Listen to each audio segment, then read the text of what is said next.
Okay? You remember Kale Kaihura's father, John Kalekes. Yes.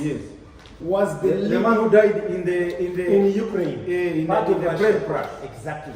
He was the leading. At that time, it was still SSR, isn't it? Yes. It was part of Russia. Yes. He was a leading Tutsi ideologue. The father of Kalekes. Exactly.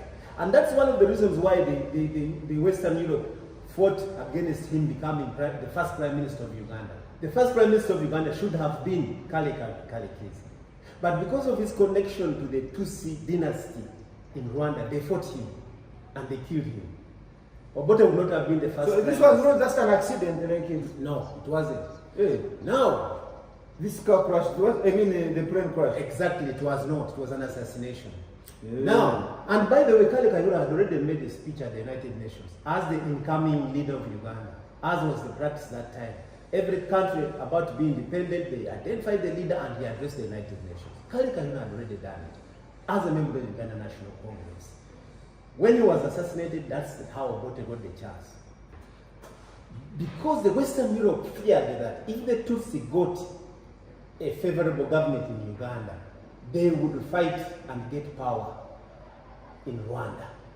Free your mind now. Be part of the People's Pan-African Parliament. The Pan-African Pyramid Debate with your speaker, Andrew Irumba Katusabe. Yeah, the Pan-African Pyramid Weekly Roundup with your speaker, Emperor Andrew Irumba Katusabe, right here amid these two gentlemen, all of them lawyers, international civil rights lawyers. Comrade Daniel Garama Kanchiko is the chairman of the Pan-African Movement, Uganda chapter, and my professor here, Professor Alenyo George William, is also an international civil rights lawyer. He is a recipient of the Pan-African Global Award, but also a very strong Pan-African. You're welcome, gentlemen. It's a pleasure. Thank you. I'll begin with you, Comrade Rugarama, to greet our viewers and probably in 1 minute or two, use them to bring us to speed if there's any other African news in that Pan-African context that we could have missed over the weekend that is not part of our topical discussion today. Once again, a very good morning to you, our ardent viewers and also participants, because you may not necessarily send in your views directly, but I believe when you review some of our discussions, then you have your say. I'm very sure that there is that provision. Once again, Comrade Irumba, our speaker and founding chairman, and my brother, Professor Alenyo, I'm happy to be with you. I missed a little bit of last week, running up and down, but I'm glad that I'm now back. It's very difficult to look at the global events now without factoring in, of course, what we are going to discuss, which is the America-Israel aggression on Iran, and also this rather, you forgive my language, bogus sanctions on the senior military officers of Rwanda. But suffice to say that what is obtaining now in the world, when you look at the Epstein files, then you look at the reluctance of the European Union, generally speaking, from supporting the aggression of America and Israel on Iran. When you look at the selective, purposeful, targeted combation that Iran has had with her neighbors, then you also look at where the future of the aftermath of this war will be, globally speaking. You get the sense that there is a way some of our colleagues, some of these human beings, probably read Animal Farm, and they want to practice it. That some people are more important than others. Some people are more equal than others. Yes, although we may all be human beings. But in the middle of all this, so many of us make mistakes. So therefore, my really general observation, without going into the depths of this thing, is that we have got a growing tendency of people who are not so qualified to be in the management of the affairs of human beings, taking and increasing the role in the affairs. And this doesn't only restrict itself to Israel and America. We have got a growing tendency of people world over who yearn to be in the management of their fellow human beings, when in actual sense, the best that they could do is to look after goods. Yeah, that's true. Professor Lenyotos William, give me your 1 cent. Well, this week, again, as Comrade said, Professor Lenyo has been out of the picture for a while. yeah, I was in the village. It's a rainy season, we have to touch base. Congratulations, your brother, your young brother is now the newly elected Yes. member of parliament for For Junam, my Jonam. constituency. My Junam constituency. And thank God for that. So this week, I think, as my brother Comrade Rama said, you cannot survive talking about the Iranian war, much as we are going to discuss it in this week. And I like what he has said. The affairs of the world are in the wrong hands. People not who are the leading. I don't want to leave him. They are the ones leading. The world is at a very critical moment that there is a madman at the control of the most powerful nation, which is bankrupt and which is Bankrupt? Yes, America is the richest. it's bankrupt. Comrade, you agree? Because the economy has collapsed. Much as they are saying they are the first, the leading, and China is the second largest, it is China the leading, but they cannot officially announce that.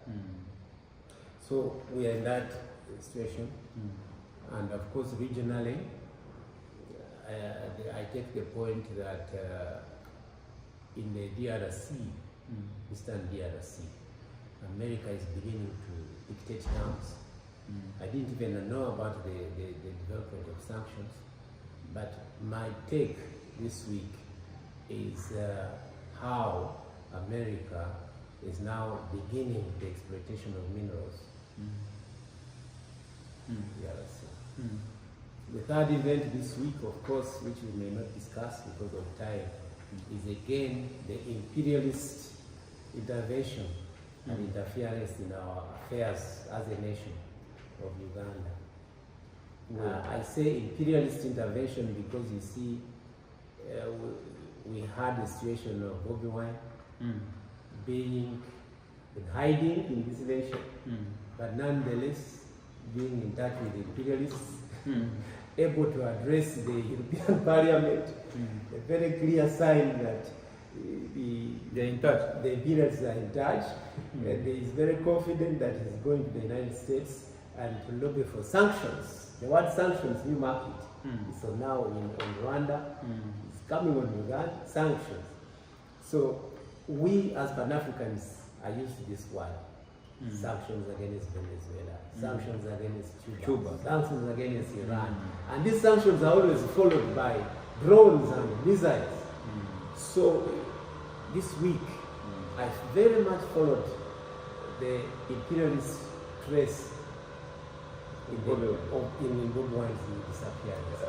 But we say this is a global village, Professor Lenyo. Yes. If we truly believe that this is a global village, means you're one and the same. Yes. It means your problems are my problems. Your happiness is my happiness. Yes. Why do you believe that we're in a global village? But when it comes now to living as one global village people, you start saying the other ones are not supposed to look into our problems here. They are supposed to look, and that's what I'm telling you, that they are very deeply involved. So it means they are doing it rightfully. Because we're in a global village. Yes. If you believe that this is a global village, then all matters affect us equally, and we should be concerned, all of us. And as I told you, it is just one of the things noted this week, not part of our discussion for today, maybe another moment. And so that's how my week passed. Kali, thank you so much. I will begin with you, Comrade Years-Rugarama Chico, my elder.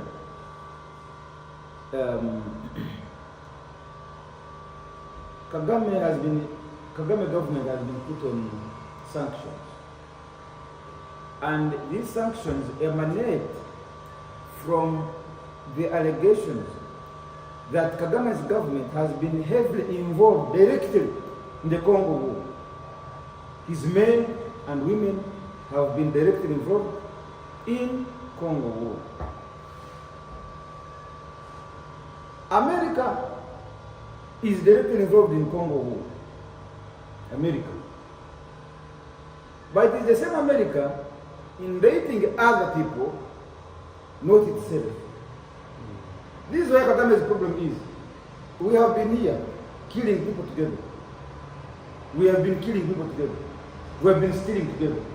We've been raping girls and women together. Now tomorrow you go back to America and you say, you, I'm rating you because you have been doing this. What about you have been doing them with?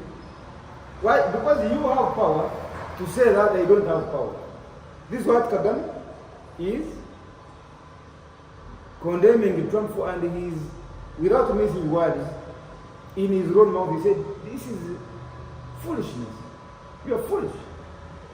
Sanctions here, sanctions there. You are saying this, you are saying that, you are saying, who are you? You are just foolish. Trump has been in power for, now coming, he's going to finish 8 years. Kagame has been in power since 1994. Around there. When we had the genocide. Yeah. When the genocide ended, Kagame took over. That's around 30 years. But really, the person I think who he was came in in power, 94, less than 94. the person who was in power, who stayed as the vice president for some time. And he has gotten his country, Rwanda, from zero to something. I So, think from negative, yes. yeah, from negative to positive. So, who is the Trump really trying to teach people? Let me hear you, comrade. I don't want to show my. No. But at the end of the day, even when you're a moderator, you have got opinions, and in the world of advanced debate, some of these opinions also must be respected. But anyhow,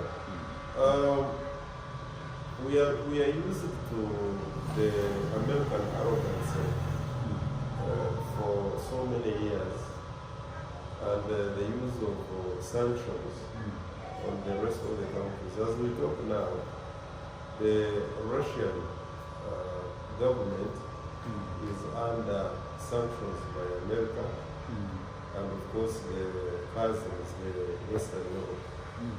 The country called Cuba has been on sanctions for the last 60 years, and recently, roughly there, and recently they also added the other component of being listed as a terrorist state. Venezuela, and we have got a host of other countries, including China, by the way. China is in some respects sanctioned by United States of America. And even when we know that majority of those sanctions are nothing really very home, because America has for a very long time, since time immemorial really, used the so-called sanctions as if they are the United Nations. You know, there should be such a thing as United Nations sanctions. That would make sense, but usually it is America, and when America coughs, then the rest of Western Europe catches a cold. It is just recently, and that explains us why they are even not in Iran. When Trump ran berserk and openly said he was going to take over Greenland, which is part of Denmark. Is it Sweden or Denmark? Denmark. I will get point. Yeah, Denmark. Denmark. And the Western Europe therefore realized that after all, they were not dealing with a friend and a comrade, but a typical bully that Trump is. So therefore, to say that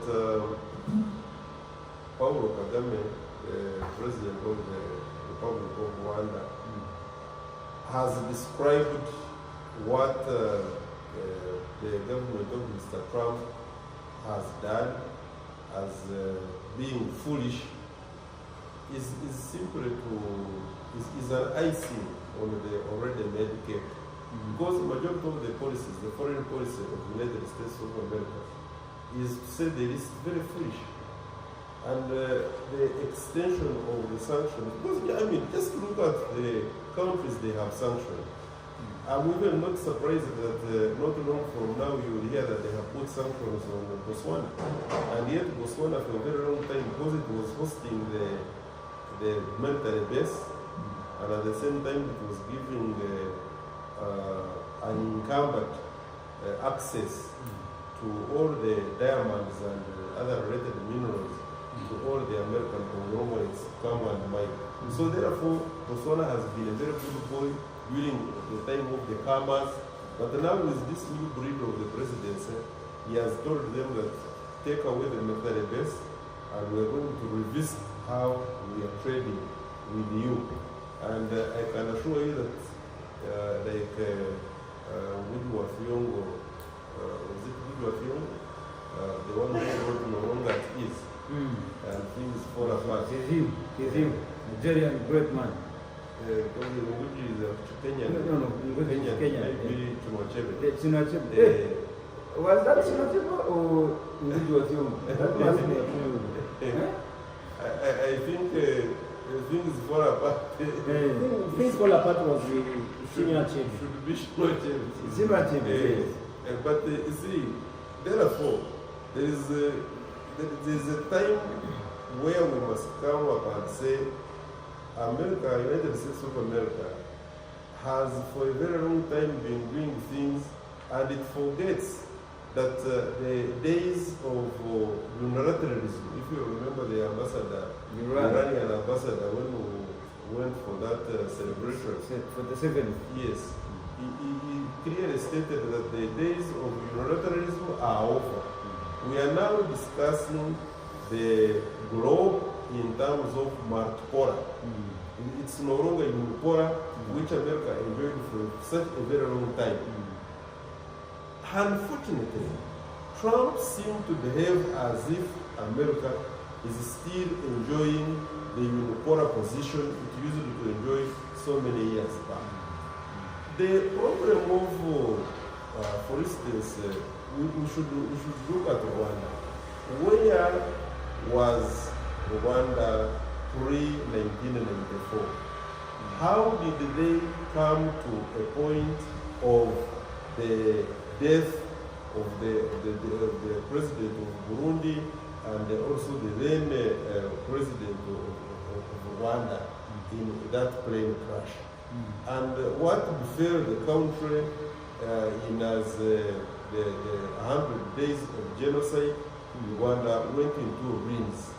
The perpetuators of those heinous crimes ran into Eastern DRC and formed a rebel outfit.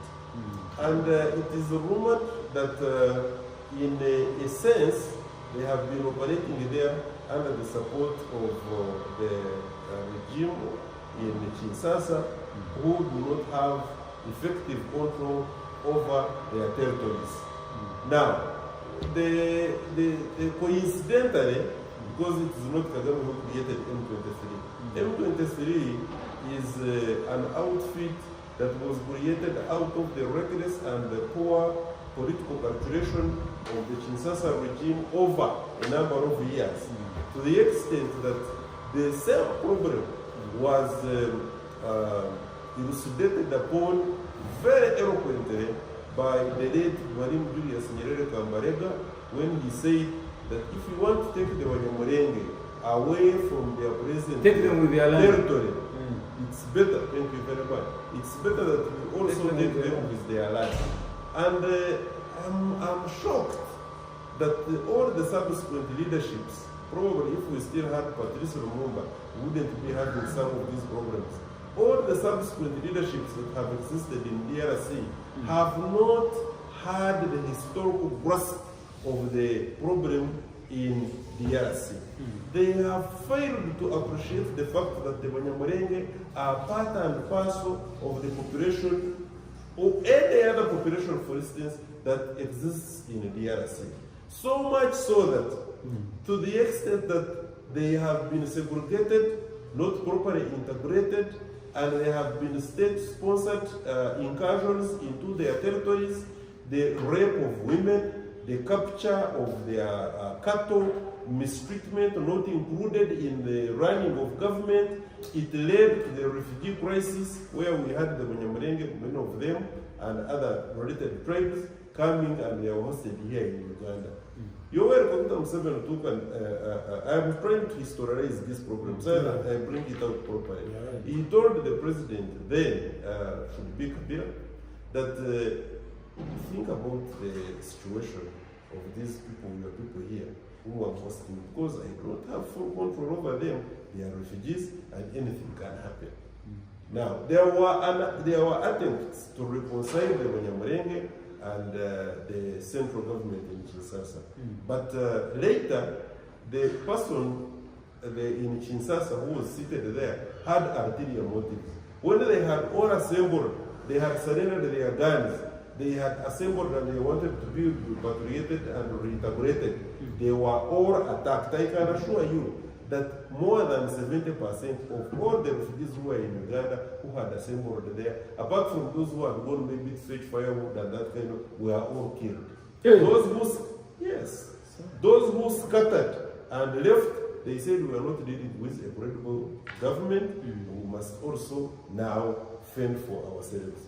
Therefore, Comrade Lumumba and our esteemed viewers, we are talking about a fight which is of existential nature, that we must survive.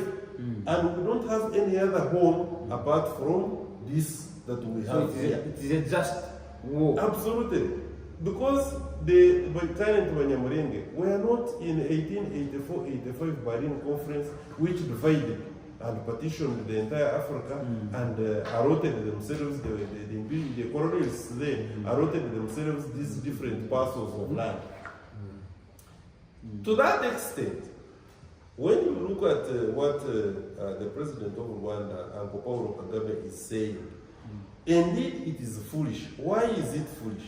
That you have got a bankrupt political leadership in Kinshasa, and it is blowing hot and cold. Because when I saw the current president Tshisekedi allowing his country to join the East African community, I had started getting hope that maybe there is a rebirth of Patrice Lumumba in him. I was confident that from what I had seen with his enabling his country to join the East African community, with a lot of input from the President Years-Rugarama here, I said, yes, now we are having it.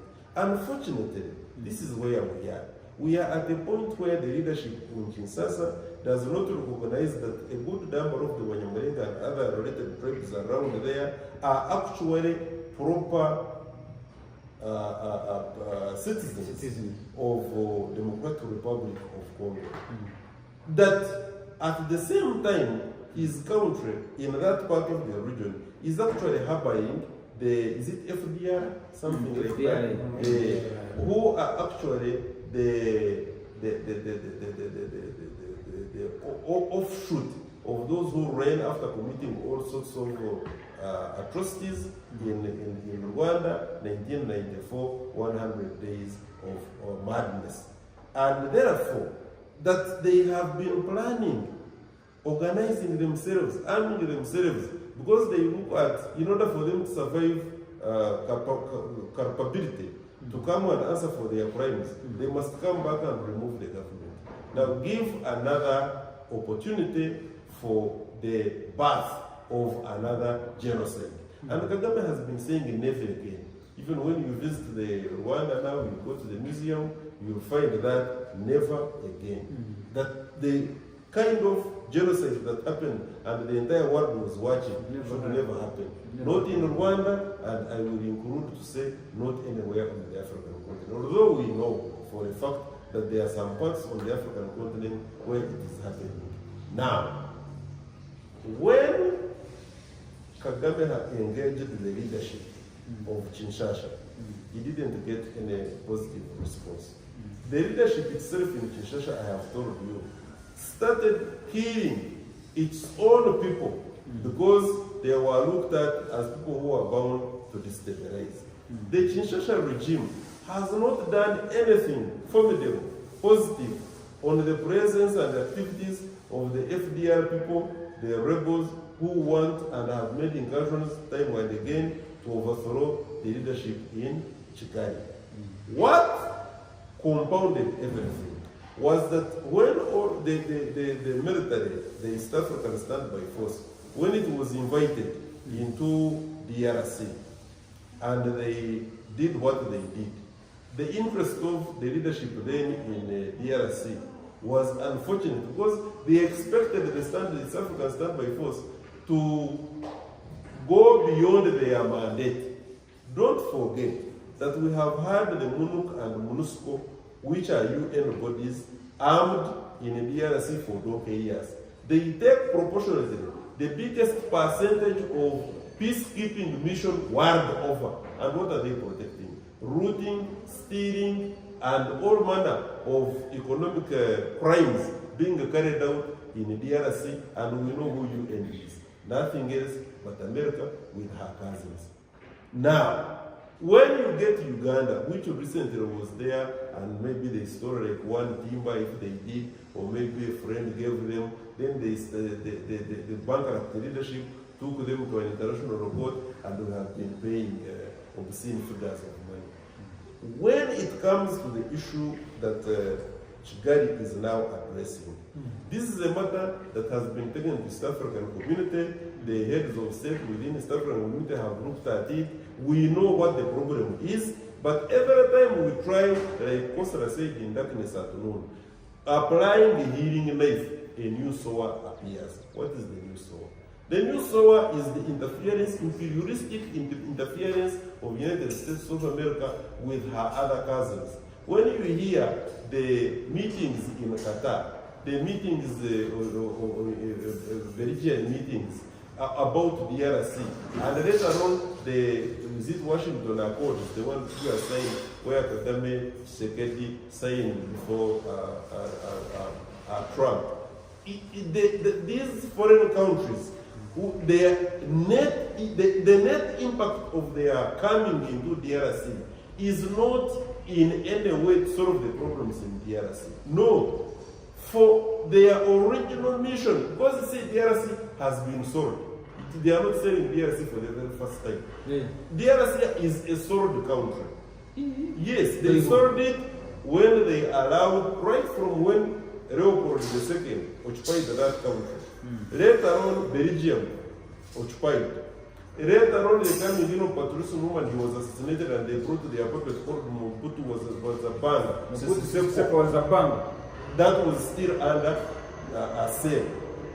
What Trump did recently is to cross the T's and dot the I's to make sure that the selling now, the reselling, if I may use it, with to consolidate the interests of the imperialists as it was during colonialism. And for that matter, I want to conclude here by telling you. Because conclude you must, my elder. Yes, I want to conclude by telling you that in sanctioning the top leadership of Rwanda, by the way, there may even be truth in the so-called allegations that where Kigali is probably helping out, and of course we know they are helping out the M23 forces who, by the way, is not a weak force at all, because the area they are controlling now, and effectively, is Uganda 2.5, if not 3, around 2 times the size of Uganda. Yeah. Is what they are controlling, the M23. Very Now, well. yes. It's Now, controlling to Uganda. yes, And that is the most rich area in terms of minerals. the DRC is extremely rich in minerals. Even when you are approaching Congo Brazzaville, even other areas towards Zambia, they are all infested with But with this minerals. one, you see, this one. But you see, even when it is the case, it is It's America. It is America, for instance, which was operating those drones that killed the PRO, Public Relations Officer Of the M23 and other senior officers. But I'm not a Jewish prophet. But I will tell you this, Comrade Irumba and the esteemed viewers. One, M23 is not a weak force. They are disciplined and they have got they are fighting an existential war and they are not about to leave. That I can assure you. Two, the M23, with whoever is backing them, allegations that actually Kagame is the one backing them, and we know why, if at all he's backing them, why he may be backing them. Because there is FDR who are in that particular area, and instead of committing the Rwanda patriotic forces there, you would rather have M23 being supported, disciplined, to check on the growing influence of the FDR. Therefore, it is not just a selfish kind of reason like Trump's intentions in DRC. This is a question, one, of existential threat that we must live, two, of making sure that our problems as Africans are sorted out in the African way. But should that fail, and secondly, goes ahead like he has done to resell DRC at a price which even the generation to come after this very generation is going to pay, then I will tell you one thing. Give it one maximum year and 1 year and a half. Kinshasa regime will fall, and it will fall in the hands of M23. You're not a prophet of doom. You must add that one. I'm not even a Jewish prophet. Professor Alenzo Julian, Yes. Kagame is saying Trump is foolish for trying to put sanctions on his army for entering into Congo to protect the interests of Rwanda. If there are that are a threat to Rwanda are being hidden and training in Congo. And for Kagame, he says, I have to protect the borders. Because you people have failed to manage your own country. It's too huge. You have failed to manage the bigger part, like 2 times of Uganda, is under the hands of M23 rebels. So they are the ones deciding. But now those people are bordering me. They are bordering with me. And now because they are bordering with me, they are harboring if they are.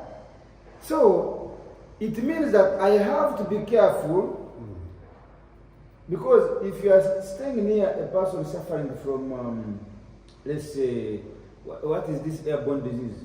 COVID-19, isn't it? As he's taking his medicine, I think you're also taking. Yes. Yes. Isn't it, Comrade Years-Rugarama? Hey, if I came here with COVID-19, God forbid. God forbid. Yes. When I'm taking my medicine, are you not also thinking about buying the same? Hey, because after me it is you. Yes, Right Honorable Speaker. I want to remind you of what I said in the Pan-African Pyramid debates of Friday, a year and a half ago. Yes. You remember when I said there is a circle of A 40-year cycle. You said it. I said it. Yes. There is a 40-year cycle Cycle. in Rwanda that changes governments. Now, viewers will remember that at the time the Hutu and Tutsi fought at the time of independence, at the time of Kaibanda. The Hutu were supported by America, Belgium, and the entire Western Europe. Not that. Hutu in the 60s were supported by USA, Belgium, and the European Union that time. All the European countries. But at that time, mark this, the Tutsi were supported, the Tutsi were supported by Eastern Europe, Russia, and Cuba. And that's why you remember that even Che Guevara, the Bolivian freedom fighter, came and fought on the side of the Tutsi. You see? Against the two Hutu supported by Europeans. Okay? You remember Kale Kaihura's father, John Kalekes. Yes.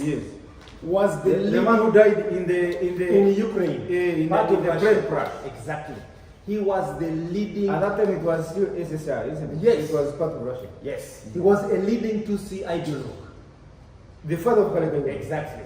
And that's one of the reasons why the Western Europe fought against him becoming the first Prime Minister of Uganda. The first Prime Minister of Uganda should have been Kalekes. But because of his connection to the Tutsi dynasty in Rwanda, they fought him and they killed him. Obote would not have been the first. So this was not just an accident, No, it wasn't. No. This car crash, the plane crash. Exactly, it was not. It was an assassination. Now, and by the way, Kale Kaihura had already made a speech at the United Nations as the incoming leader of Uganda, as was the practice that time. Every country about to be independent, they identified the leader and he addressed the United Nations. Kale Kaihura had already done it as a member of the Uganda National Congress. When he was assassinated, that's how Obote got the chance. Because the Western Europe feared that if the Tutsi got a favorable government in Uganda, they would fight and get power in Rwanda.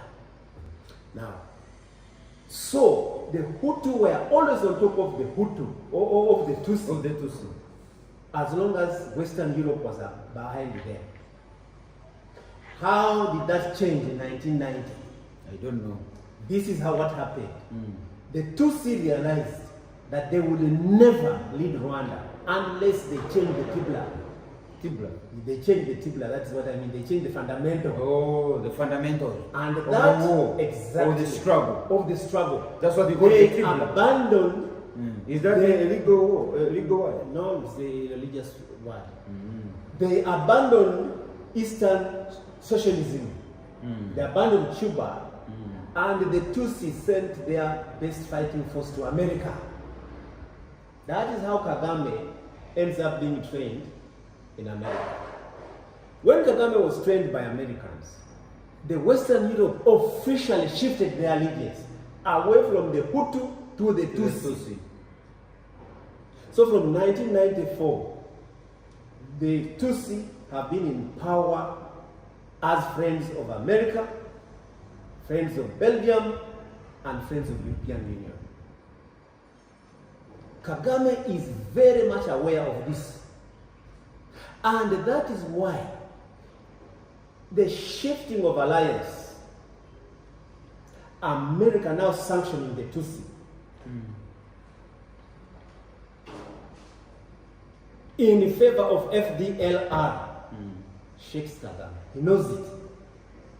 I told you last year that Belgium had brought 400 Belgian troops and soldiers on Eastern Congo territory. I told you that.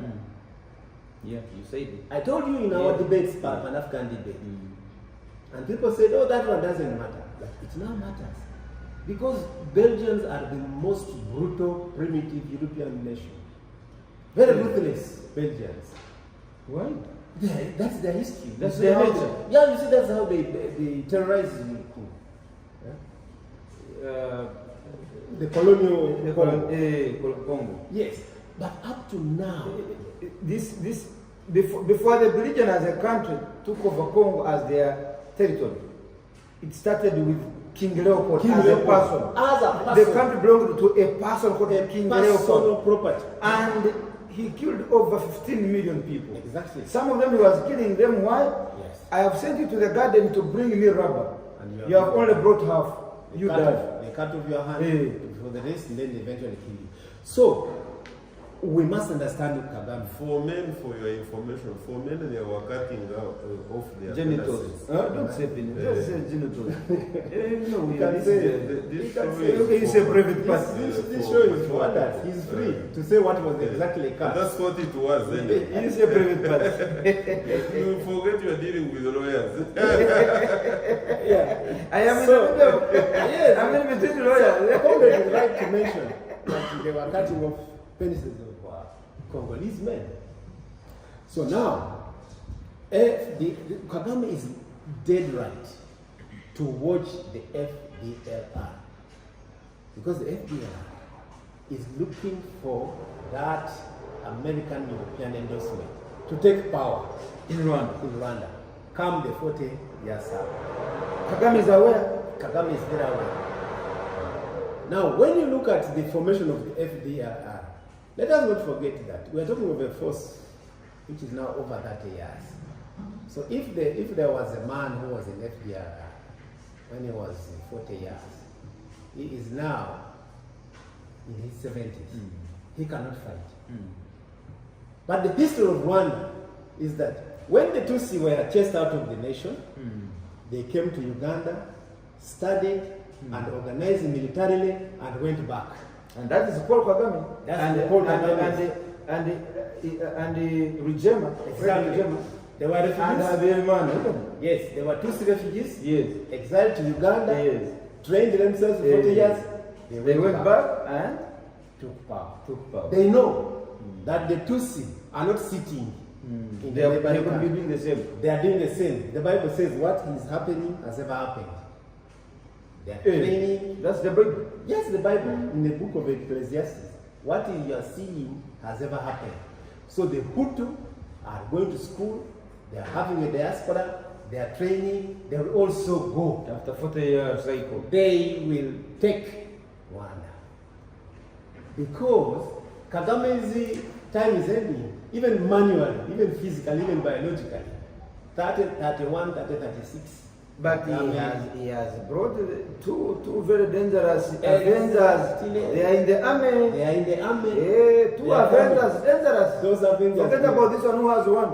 Avengers will never be like the real man. In our culture, in Luo culture, we say march. Exactly. What does that mean? Fire begets ash. After fire, there is ash. There is ash. Yes. After fire, there is charcoal, and from charcoal exactly. is ash. Muzira, tasikirwa muzira. If you have been a hero and a what, you have been intelligent and brilliant, don't think your child will be like you. Most likely no. Muzira, that's so. So you know some Luganda also. Yes. So I see that we, as Pan-Africans, we have to find the solution to this problem. Comrade, what's the solution? The solution is the unification of this region as one. East African region. East African region. I have been saying that. Yes. But the same, if I may just volunteer this information, this is a very beautiful proposal that my senior brother, Professor, is bringing up. Not that it is new, because we are on it already. Because the countries which are in the problem are already members of the South African. Yes. But the problem here is that look at the enemy. The enemy who does not like the unification of Africa and ultimately the political unification of Africa is still alive and aware. No. Comrade, before you come, yes, let me add. My elder, it's also time we stop blaming other people of our own mistakes. We now have 7 member states, isn't it, in the EAC? Yes. These 7 member states, before you bring in America, their interests, the 7 member states, the 7 leaders alone, Yes. without looking at any other interest outside Africa, Yes. they also don't want this unification. Why? Because ultimately, when we socially come together as one nation, finally the primary role is one president. One president. Who is willing to give power? Exactly. Who is willing? And now, right So now- even them, they make this impossible. Exactly. Then we want to use the Europeans as an excuse. No. That is why I Continue. use this program to address Paul Kagame directly, without fear or favor. As a Pan-Africanist, I've always made it a point to state, I don't see any reason why Kagame and Museveni do not make one country. Really. Then among us, This who is- is willing to give power? That may become a governor. It is a become question a of president. greed. It is a question of greed. And I want to assure Paul Kagame, please, one day you, Museveni, will find yourselves in exile, and you will wish that you had united this country as one to make a bigger power. These ones may not run to exile. Maybe they are families. They are old already. You see, so if we had one strong East African nation, I tell you, the dynamics of FDLR, of the Hutu FDLR, would not be there. Now, Professor, look at Rwanda. Look at Burundi. Yes. Look at Rwanda, look at Burundi. What is this? What is this? These are, in the colonial time, this was Rwanda, Burundi, one nation. I have always begged. Now, even the question that is disturbing them, FDLA, M23, what are they fighting for? They are fighting for where do we belong? Secondly, Where do we, because you have said M23 is not. I want to address you on one point right, Honorable Speaker. And my brother, let's take this very seriously as Pan-Africans. If Kagame talks of trying to protect the borders, which border? As long as you are trying to protect the border of small Rwanda, and you are Tutsi, and you are protecting it against Hutu, you have made the conflict very small. Make Uganda, Rwanda, South Sudan one country. Burundi, Rwanda, Uganda, South Sudan, the willing, let them be one country. Today, the issue of Hutu Tutsi would go off. I tell you, because that will become now a small matter. Then I want also, I've been doing research. I'm from the West Nile region. I tell you, but even today, the entire population of Eastern Congo is willing to unite with East Africa as one nation. Go to Goma, the people are willing to unite. Go to any part of Eastern Congo. I've gone to churches in Eastern Congo where people are praying for Museveni. Yes. Eastern Congo, they're using our money. Uganda shillings. Uganda shillings. I'm sure they're speaking Uganda as well. Hospitals, they get from Uganda. Business, they get here. When you go to Arua, between Arua and Nebi, you will always find people moving from Ituri, going to Kivu, but because there are no roads in Congo, using our tarmac in Arua. Every day that thing is there. So, how do we solve the problem of Eastern Congo? Please, Kagame, Museveni, Burundian leader, South Sudan leader, and now even Hutu, unite this country into one. Tanzania. Even now Tanzania, Sudan. Is their friend. Unite as one, make one country.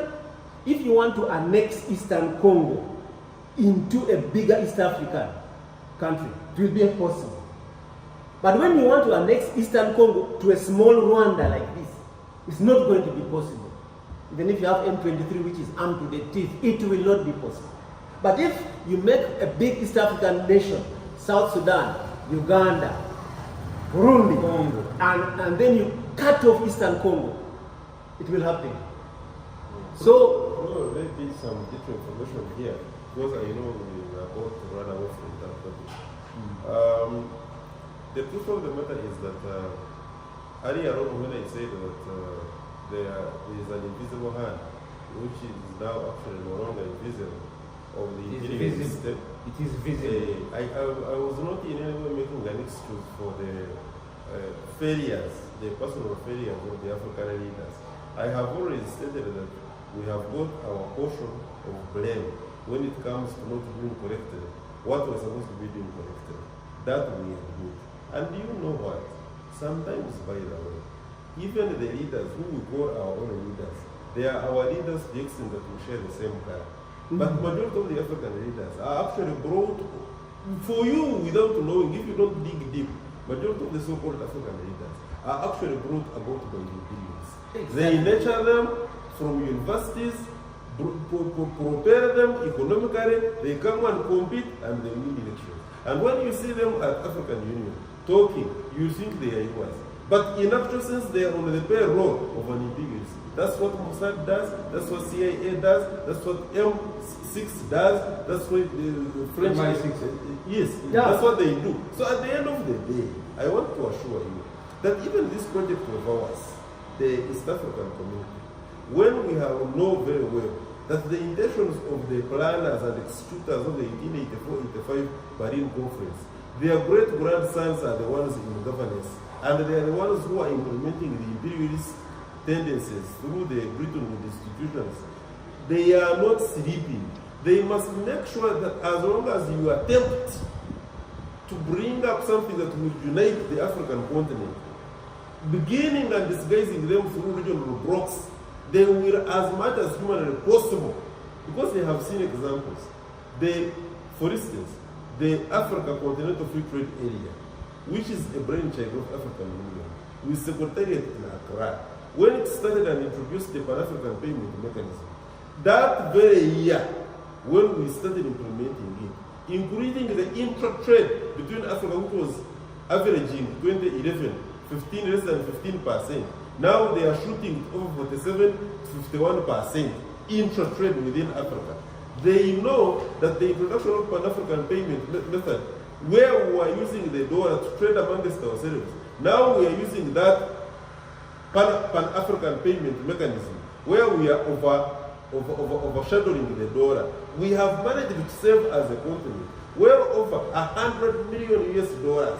You think they are not seeing? They are seeing. They have already complained. Therefore, finally, the information I'm giving is that whereas we admit that we have got our own problems as Africans, yes, but I can assure you that the biggest portion is not in realizing and developing clarity of mind, that our enemy lies somewhere and he uses our very own... Thank you for that information. And I want to give you further information. You mentioned a very good point about the contradictions of our own leaders. You see, this same Kagame who is complaining about imperialist forces sanctioning him is in Mozambique. He has deployed troops in Mozambique to fight for Total Energies, an imperialist organization, supporting them. UPDF is in Somalia fighting an imperialist war, and they are being paid by America. And I tell you, and Al-Shabaab is a rebel group, but Al-Shabaab, just like M23, they are also fighting for freedom cause. You see, you want to alienate them. I think that's a good point he has brought about. You know, we are in our country. You don't see us. You are calling us rebels. No, we are here. That's hypocrisy. We are one family. Yes. In a family. Then you are calling me a rebel. Yes. So I'm fighting for my right. Then I go and hire somebody to come and fight me from my family. Meanwhile, labeling me as a rebel. I ask the UPDF, who has told you that Al-Shabaab are terrorists?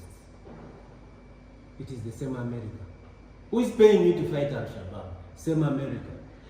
When Nelson Mandela was fighting with ANC in South Africa, the same America called them terrorists. Nelson Mandela? Yes. ANC were called terrorists. Nelson Mandela didn't get off the terrorist list even when he was still president. It was in his second year that they removed him from the terrorist list. So African countries should not be fighting imperialist wars. Let Somalia settle their own war. Let Rwanda pull out of Mozambique. I heard Rwanda saying they are going to fight in Mozambique if the European Union can give money. It is a poison chalice. The same European Union, which is, by the way, we must now work very fast. We must now rise up as Pan-Africanists to condemn the sanctions against Rwanda. If we don't, After sanctions, drones. We are going to be here and we hear that drones are hitting the leadership of RPF in Rwanda. We are going to see it here. Because they don't want an independent president, Yes. an independent country. A bright person. That's what they're planning to do in Burkina Faso. For Burkina Faso. And let me tell you, that's why I tell Kagame, really, I'm not supposed to refer to you like that. President Kagame, you have done things that has distinguished you as an African leader. Pan-African. As a Pan-African. So the only way you have, join with Rwanda, with Burundi, join with Uganda, join with South Sudan, Join with DRC. the Eastern DRC, declare a new country, a new East African country of the willing. Give it a new name. Eastern Congo, Rwanda, Burundi, Uganda, South Sudan. You'll be safe. Then what about the leadership? Who becomes the president? Now that is where he should abandon his own greed, or share with President Museveni to abandon his greed. Let them choose one leader. They can even have it rotational. Each one of them for 1 year, 1 year. It's what is happening in UAE. Exactly. Dubai. Yes. One Dubai, leader. leadership is rotation. I If told you that. a president comes from this region, the vice president comes from the other. Right, Honorable The Speaker. army commander comes from the Right, other. Honorable Speaker, let me make this President. point before it vanishes. That's why today I consulted with Comrade Years-Rugarama. We are going to write to President Museveni as Pan-Africanists about this new Chisanja. The next 10 years, it must be a 5 Pan-African. years, why are you saying 10? No, me, I see Museveni. I give him 2026 to 2036. That is my own thing. I see Hey, that. Yeah. You mean after this one is coming back? Forgive me for that. This next decade. This is my opinion. Why don't you allow me to make my Be careful, otherwise if he's still living, we can bring him back after 36. Yeah. So you talk slowly. You talk slowly, let me make my point. you people? Hey. No, you let me make my Okay, point. Professor. As a Pan-Africanist, I want to caution Museveni, President Museveni and President Kagame, that what is now beginning to happen in Rwanda is your payback time for your idle talk. Talking about Pan-Africanism and doing nothing. Who is that? Both of them. Because if by now we have an East African community, let me tell you, FDR would not be an issue. Because the Hutu would not be an issue. We would have a standard East African issue. So I want to appeal to the President. This decade 2026, 2036, let it be a Pan-African decade. Be serious with unifying East Africa. Even you, President Museveni, it is a question of weeks and months for them to sanction your leadership, to start destroying you with drones. If you don't move, because what is Chabrani doing? He has said he's also going to lobby for what? Sanctions. Already Winnie Byanyima has mentioned that President Museveni, as Commander-in-Chief of UPDF and the CDF, they want to be sanctioned over South Sudan. So move fast. Let's have a new nation. Let's dissolve Uganda. Let's dissolve Rwanda. Let's dissolve Burundi. Let's do a revolution. This thing of saying Eastern Congo, let's make a new nation here. And I tell you that when we declare a new African nation, one united African nation, even Kinshasa will not fight the Eastern Congo. Because every person in Eastern Congo is doing business in Uganda. Right from Assese to West Nile. Bondwe. Declare an East African nation. See if they will not fight. So give me a semblance of the leadership of the East African community as one president. Who would we? They should have an East African Council of Presidents. Or East African Council of Presidents. Exactly. Like it is in Iran. Yes, East African Council of Presidents. Then President Museveni starts the year. Okay? Deputized by Kagame. The next time Salva Kiir takes the year. Deputized by the Burundian president. You know, we have an African way of saying Anyway, this matter. what you're saying is already happening, but under the East African community. Exactly. They're exchanging chairmanship. Exactly, but without power. This William Ruto has been chairman. Yes. He just handed over to Museveni the other week. Exactly. He is going also to pass on to the South Sudanese. Yes. So The issue is why power. can't that be the real president, The model. the model. And that's where I say Museveni has been a double. Why can that be? He's has They can even extend it from 1 year to 5 years. That's why I was. You get it? Yeah, that's why I want to You ask. can be president for 5 years. That's then why you pass I it. want to ask President Museveni, if you are serious about the East African Federation, and we're coming to you with proposals, we need a ministry and Minister of State in charge of Pan-African affairs. Why don't you take oath? We even need a member of parliament there for Pan-Africanism. Yes. You know, they have taken their youth representatives. Some of the elderly, some of the women, some of the disabled. But his government, one of the greatest pillars is Pan-Africanism. Even NRM pillar is Pan-Africanism, and they don't know Pan-Africanism. But they are not thinking and we are about going to lobby that we have a minister. Rugarama, you are here. Don't you know what a lame person goes through? That when you go to parliament, you have to advocate for the lame. What is even worse, Comrade Speaker and my senior brother, Professor Areno, is that even for there is what we call the Pan-African Parliament. Without any pun intended, majority of those who go, save for the likes of Toskins, the late Cecilia Ogwara, who appreciated Pan-Africanism, majority of those who have garnered and gone from Uganda to the Pan-African Parliament, they even can't define what Pan-Africanism is. That is a very big issue.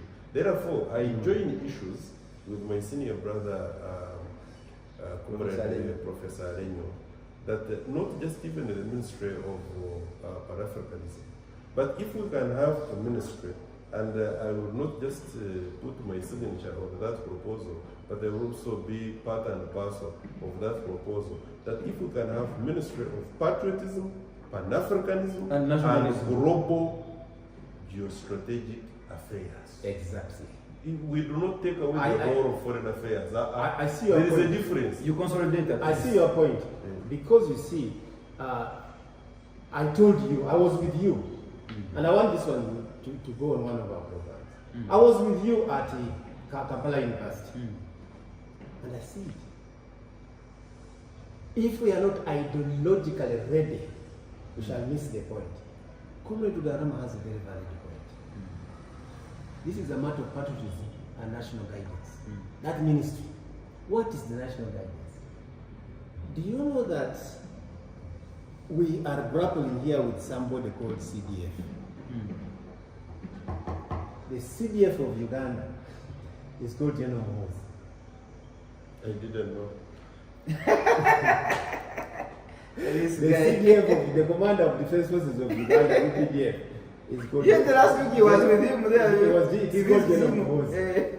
I told you at Kampala University that for me, I don't see General Muhoozi as an item for Uganda. Yes, because that's where we lose guidance. But you see General Muhoozi as an item for in a unified East Africa.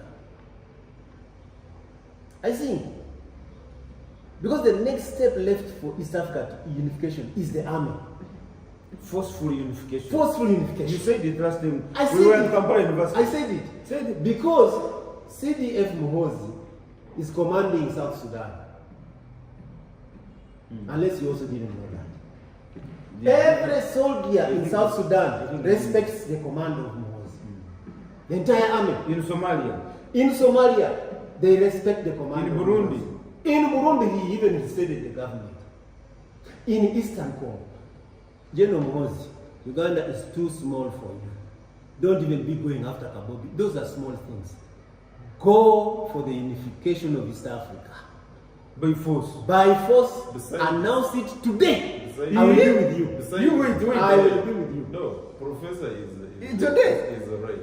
Besides, of course, in some of these debates, some statements must be made bold in that fashion. Yes. I know you're not going to announce today, but you see, history has shown us that all these countries that have are big, majority of the constituencies were not born with that particular country. Exactly. United States of America. Arasaka was just purchased from Alaska. Russia. Yes, from Russia. From Russia. Free your mind now. Be part of the People's Pan-African Parliament. The Pan-African Pyramid Debate with your speaker, Andrew Irumba Katusabe.